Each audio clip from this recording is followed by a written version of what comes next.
Hey guys, Aaron here with Functional Aesthetics Eau Claire. Today I want to demonstrate 5 different yoga moves that anybody should be doing, but especially athletes, to enhance your flexibility and also increase your mind-muscle awareness. So the connection between your mind and your muscles, so that as an athlete you can quickly change directions, make sudden stops, quick accelerations, and not tear muscles or set yourself up for injury. You're also going to be able to be more aware of your surroundings to be more agile. So without further ado, we'll get into the video. Okay, so our first move is going to be called the downward dog. So how you do this movement is you're going to start out on your hands and knees.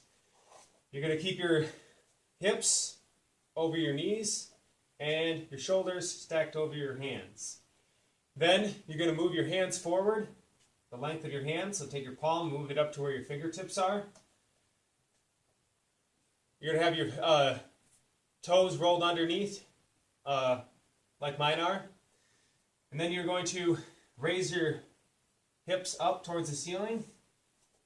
Keep a slight bend in your knees.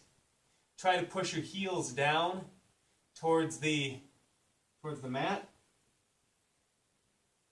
Tip your head down, retract your, depress your shoulder blades. So try to draw your shoulder blades down towards your butt and roll your shoulders back. Once you're in this position, you're going to then take 3 to 5 deep breaths and then return to the kneeling position.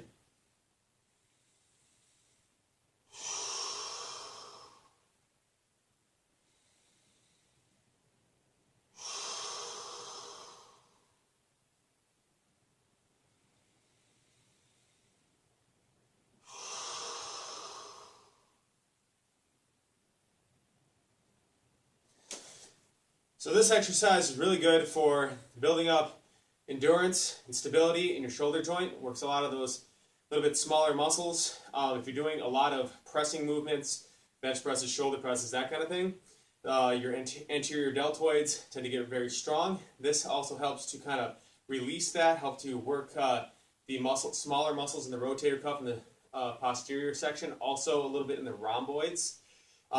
For a little bit more activation in the shoulders and the back. As you are rotating back and depressing your scapula, focus on spreading your fingers out and pressing your hands into the mat.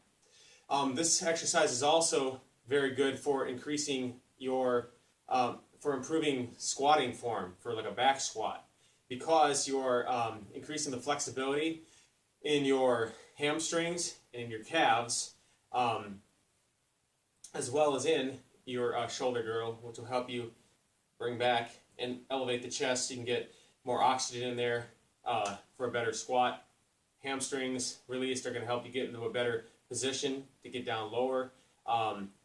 For your squat, activate all the muscles in your legs rather than having to lean forward when you're doing it and putting more stress on your knees. Okay, so our next movement is called the side angle. This movement is good for increasing strength and endurance in your legs, as well as increasing the flexibility in your hips. And it also slightly works your isometrically, your posterior shoulder girdle, to increase the endurance there, and also a little bit of your stability in your shoulder girdle. So how are you going to do this movement? You're going to start standing, both feet facing forward. You're then going to step forward with one foot into a lunge position.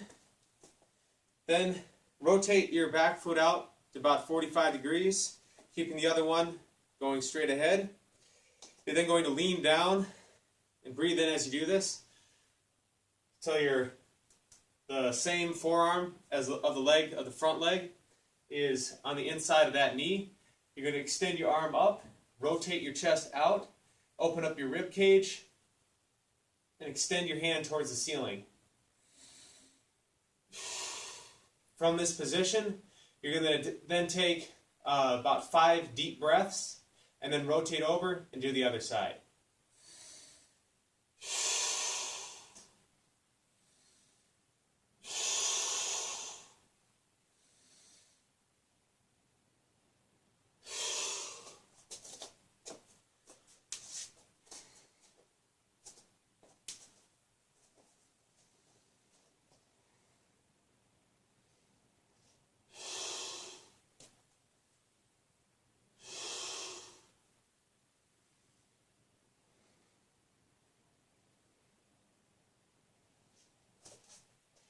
It's actually a pretty good stretch for your obliques too if they're tight. Okay, so our third exercise is going to be the boat pose. So the boat pose is a great exercise to specifically activate your abdominals, especially your transverse abdominals. So if you remember from anatomy class, you have your rectus abdominis in the front, the six-pack abs. Then you have the obliques on the side, both the internal and external. And then underneath those, you have your transverse abdominals, which wrap around kind of like a natural weightlifting belt. It's going to help to stabilize your spine, very important for sports. Also help you when you're doing your deadlifts and your squats to increase that intra-abdominal pressure. So how are you going to, the other muscles that it's going to help out are your hip flexors. So a lot of people have tight hip flexors, and you want to be stretching them, but you also want to make sure that your hip flexors are strong as well. It's because just because they're tight doesn't mean they're strong. It just means they're inflexible. So it's going to increase the strength in your hip flexors. Also going to increase or work on your isometrically strengthen your quadriceps a little bit. Then the last one is it's going to help you strengthen your thoracic extensors, like the rhomboids in the back here, as you rotate your shoulders down and back to avoid that excessive kyphosis. So how you're going to do this exercise is you're going to keep your feet flat on the floor. You're then going to have your knees bent, feet flat on the floor. You're going to then start taking slow, deep breaths. You're going to extend your spine, roll your shoulders down and back, raise your arms up so they're approximately parallel to the floor, neutral grip, thumbs pointing towards the ceiling. Then you're going to breathe all your air out and lean back. When you get to the point where you feel like your lower back is starting to arch, that's where you stop, and then you start to take in slow, deep breaths. Do this for 5 breaths.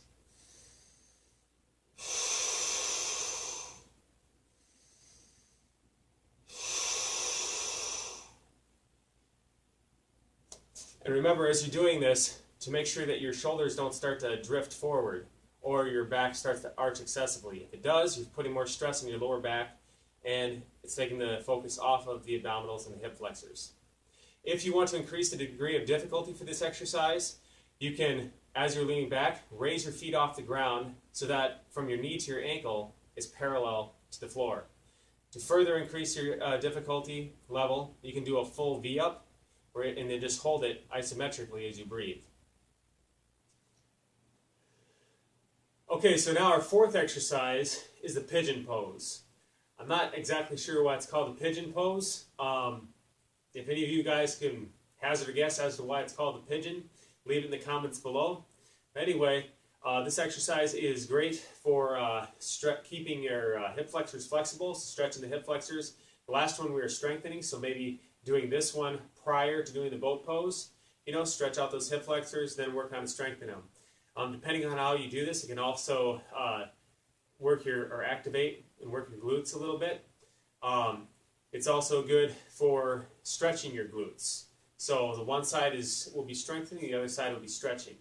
How you're going to do it is you're going to start out on all fours. So knees under your hips, hands under your shoulders. You're going to move one knee forward towards the same side hand. You're going to flatten out or plantar flex your foot. Extend your opposite leg behind you until you feel a good stretch. And then you're going to square your hips. So your pelvis is facing straight ahead. That should increase the stretch there. You're then going to lengthen your spine, elevate your chest, breathe in deep. You're going to do 5 to 10 breaths with this. And then you're going to lean forward towards the ground with your chest while keeping your spine in extension. So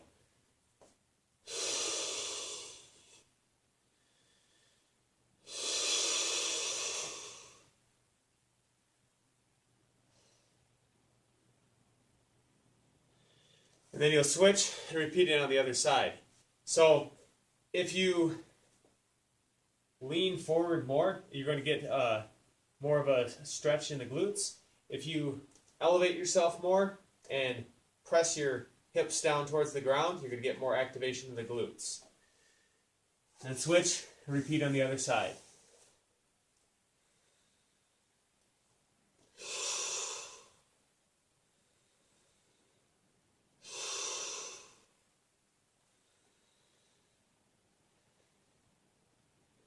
Okay, so our final exercise of the day is a twisting lunge. So the benefits of this are that it's going to increase the health of your spine. So twisting, flexing, extending, all those movements are good for the health of your back, your vertebrae, your spine, all that. Just as long as it isn't hyperextended or flexed too much or twisted too much. So you're going to be loosening up fascia that surrounds the muscles to help get those muscles looser. Flexing, extending, twisting of the spine makes your body produce more synovial fluid to go to the joints in between the vertebrae to help with that lubrication there, and add more fluid in between the joints. So how you're going to do this is you're going to start off on all fours. You're going to stack your hips over your knees, stack your shoulders over your hands, and then you're going to bring one leg up in between your hands. So I'm going to start off with my right knee, bring it up, put my foot in between my hands here, inch forward until you feel a good stretch in the hamstrings here. Extend your other foot out behind you in a long, like fencing type position. Then take a couple deep breaths. You're then going to take the same side arm that of the leg that's forward, and you're going to palm open, facing out, twist, and extend it up towards the ceiling as you leave your other arm down on the ground.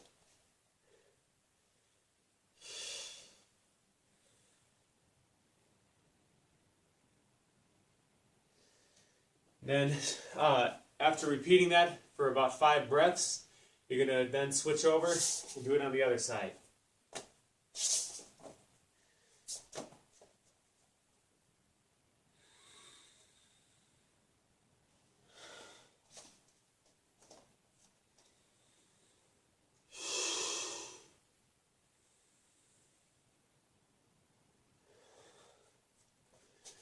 This is also actually a pretty good exercise to stretch your hip flexors as well as your glutes. Alright guys, thank you all for watching the video. I hope that you found it instructive. Go and try it out in your own workouts. Leave me a comment below to see how it's going for you. If you enjoyed this information and you'd like to see more information, don't forget to subscribe to my channel. Also, if you found this information useful and you think it might benefit others, share it with your friends, and leave any comments that you think might be on things that you'd like to see more of in future videos. Thanks guys for watching. We'll see you next time.